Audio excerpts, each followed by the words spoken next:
Hello. All right, we're going to do your seated rises to full point now. So hopefully before now you have done your seated rises to demi point, and we'll quickly go over the setup and the understanding of that because it really does lead into your full point.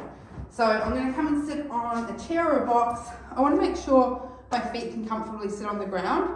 So anywhere from sort of here down is good. We don't want our feet up. We also don't want to be sitting on something that's making our that angle any smaller. So around about that 90-degree angle when we're sitting on it. Then what we're going to do is we're going to really slide to the end, and then we're going to bring our feet back underneath us. So you can see the heels aren't directly under the knees. It's more even so the toes are under the knees. And then quickly running through what we learned on our demi point was that it's not about just lifting the heel up and down. We're actually pushing the toes into the floor and really getting that knee, that foot to rise up. Thinking about that lifting through here. We're not lifting at the hip. It's really pushing the toes into the floor to control the foot up. That is our main thing.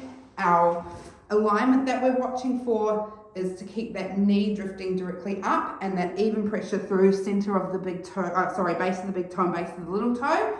So we're not dropping in or out or anything like that. We're really working on that lovely alignment through there. So that is our main things that we hopefully have already worked on in our seated rises to demi point. Now we're going to go through full point. So to do this, you also should have seen doming or been doing some doming work with your foot, which is when we lift that arch up with control and we use those intrinsic foot muscles to get that beautiful point, because that's what we're going to be using to connect our demi point to our full point.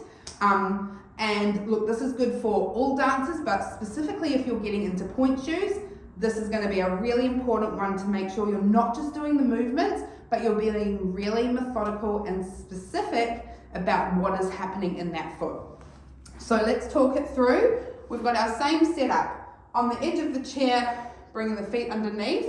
Now to start with, you might feel more comfortable having this foot out so you can really use the control of this foot while we're doing it.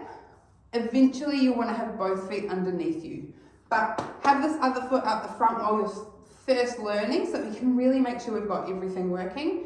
Now again, we don't want to be hunched over. We want to also be using that lovely posture, that lovely sit and control through the pelvis so everything is activated and on. So we're going to start by using our foot, pushing our toes into the floor, coming into that beautiful demi point position that we all know and love. So we're up nice and high on here. Hopefully you're getting a fairly straight line through here. If you notice you're only getting to here, that is an indicator that you're going to be needing to do some more mobility work. So definitely let me know if you need some help with that. Otherwise, we're coming up, getting that almost, if not straight line through the foot there.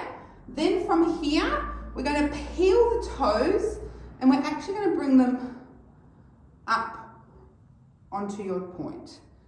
Down and lower. So this is where it can be helpful to have like a bit of a slippery surface, because we're not necessarily tucking the toes under, but we're also not just coming straight up onto that point. We're kind of doing a little bit of both, where we push up to our toes and then we bring those toes down. So we're trying to get the longest position through here and then lowering down. Now I really want you to think about the lowering down as well. So we're peeling up through those toes, lower, and then with control we put that heel down so we're not just dropping it down. So from the front it's going to look like this. Up to a demi point, push through those toes, full rise, full point, lower and down. Now where does that doming happen? It happens right here as we push up here. We want you to think about moving every little bit of toe one at a time and that beautiful arch lift through there. So I'm going to come and show you as best I can with my foot. It doesn't move like it used to, but from here we are pushing, and you can see I'm actually pushing my toes into the floor and doming at the same time. I'm getting that full point, then I'm coming down and lowering. So from the front, coming up, I'm going to keep this alignment, so I'm not going to let my foot drop out. I'm going to push it up, coming up rather than crunching forward. I'm really lengthening the toes as much as I can, pop them into the floor. You can see I sort of went out there a little bit. When you come down, we want to make sure we come down in alignment and then gently lower down. So that's going to be some big points there. A lot of the time people just think it's about the coming up and then come straight down. I want you to be really aware of your alignment as you come down too. I know this was a lot to take in, so this might be one that you need to watch a couple of times to make sure you're really understanding the movement through the foot. Be as methodical and specific and using every single muscle you can, as much as you can, articulating the feet in this one, and it's going to make all the difference to not just your point work, but your dancing.